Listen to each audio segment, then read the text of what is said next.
But one final Rosicrucian emblem in the Library of Congress is worth noting. High up in the ceiling, in between two faunish-looking figures with serpents for legs, is what appears to be a traditional crucifixion. But behind the Christ-like figure on the cross is a black, double-headed phoenix. The words in Latin that encircle the image come from Psalm 17:8, a psalm that is often employed in Rosicrucian writings. It reads, "Under the shadow of thy wings, protect us." The question is, whose wings are providing the protection?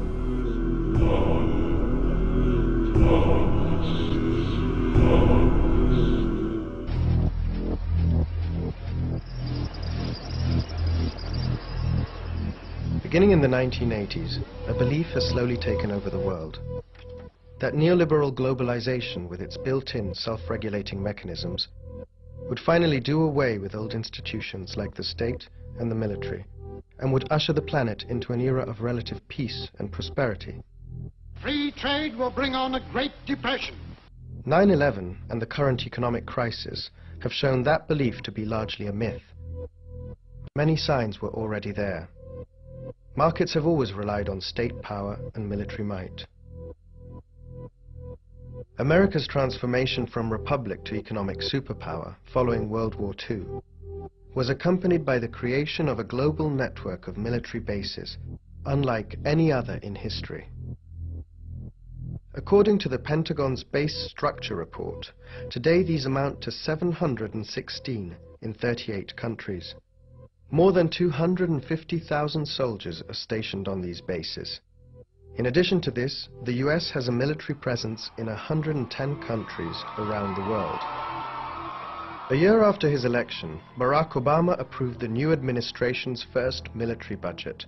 This amounts to $680 billion, $30 billion more than Bush's last defense budget, and almost equaling the $787 billion set aside by the new administration for the economic crisis stimulus package. Why, despite the crisis, does the military budget keep growing? Are crises and military expansion related in some way? When we have different presentations, or sometimes bands that come, or even when we have talent night, if we have people that want to show off their talent, we have a stage. We've done all sorts of things here, from a Halloween party, there's Christmas parties, there's other events that happen here at this center as well. Yeah, they have salsa classes, so I've never taken a salsa class. In the early 21st century, military bases, the network of military bases all around the world, forms the new empire that the United States is trying to build. When you look at the Pentagon's website and their public information, they acknowledge having somewhere over 700 military bases scattered among about 130 countries. That's astonishing. That's astonishing. Most Americans have no idea. There are more than 250,000, more than 250,000 U.S. troops stationed on these bases all around the world. It's not illegal to tape, but I got to respect the manager's point of view. Those are the movies that we have, and the movies are free.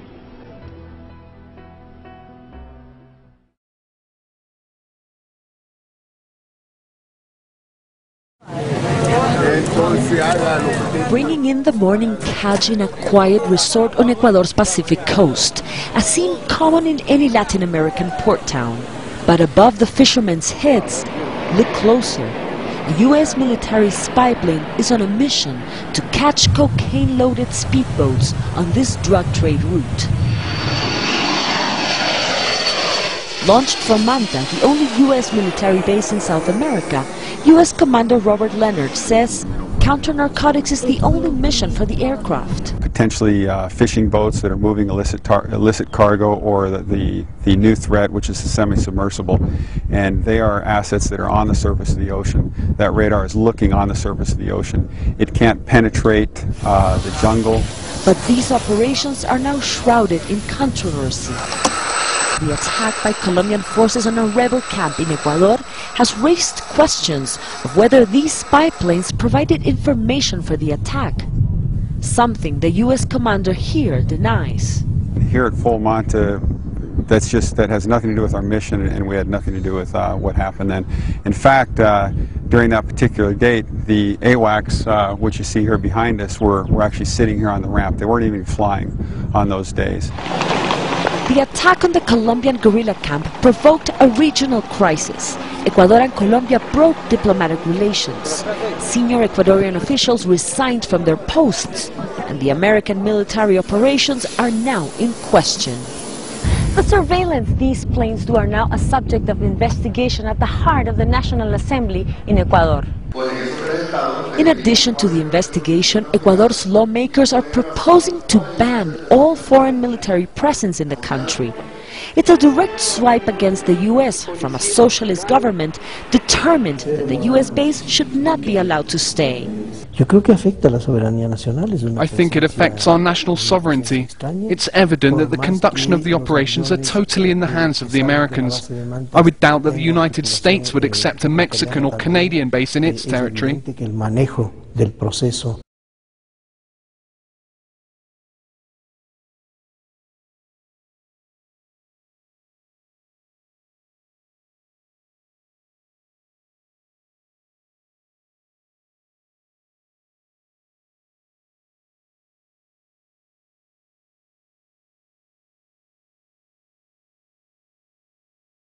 Failed attempt to overthrow Ecuadorian President Rafael Correa has ignited new claims that the U.S. is still in the business of putting in and taking out Latin American presidents. From Venezuela to Haiti to Honduras, coups involving the United States might not seem like anything new to some people, but could the emergence of leftist governments actually challenge the dominance the U.S. has enjoyed in Latin America? Ecuadorian President Rafael Correa has returned home after that failed coup. Thousands of police took to the streets of Quito yesterday, fired up about a new law that they believed would jeopardize their benefits. Hundreds of military troops came to the rescue of President Correa in a standoff with police that lasted an hour. Several were injured and 2 died, but as the chaos and turmoil unfolded, the mainstream media barely touched the story. Tom Murphy is a blogger for the Huffington Post. He joins me now from Philadelphia, Pennsylvania to talk more about this. So Tom, this incident has dramatically affected not just Ecuador, but the entire continent of South America, really. A group of South American presidents had an emergency meeting in Argentina and pledged their military support to President Correa. And all the State Department in Washington has said is that they're, quote-unquote, monitoring the situation closely. What's your take? Why is the media and the United States at least outwardly ignoring this? For the past 50 years, Japan has relied on the U.S. military to maintain regional security. But growing protests over the American base on the island of Okinawa has tested this alliance. Now Prime Minister Yukio Hatoyama's leadership is in question after reneging on a promise to remove the base. I wonder if you would address the withdrawal of the American military bases in Saudi Arabia, what the real story was there. It seems to me that when Osama bin Laden listed his demands, his #1 demand was the departure of American bases from his homeland. Yes. I think Israel was #4 or something of his demands. And very soon after 9/11, the American bases left. Yes, very good point. It goes back to the geography. I mean, all the Americans were up here in the east, but because of the way Saudi Arabia was pulled together, it was possible for Osama bin Laden to say they are in the Holy Land. Sort of talk, I mean, obviously troublemaking, as if they were in Mecca and Medina. The Americans and the Saudis were very careful to keep on that side. But this to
Secretary of Defense Robert Gates from the United States is visiting Latin America this week and actually sealed a deal on Monday with Brazil to extend further and I guess you could say to consolidate the military cooperation between both Brazil and the United States.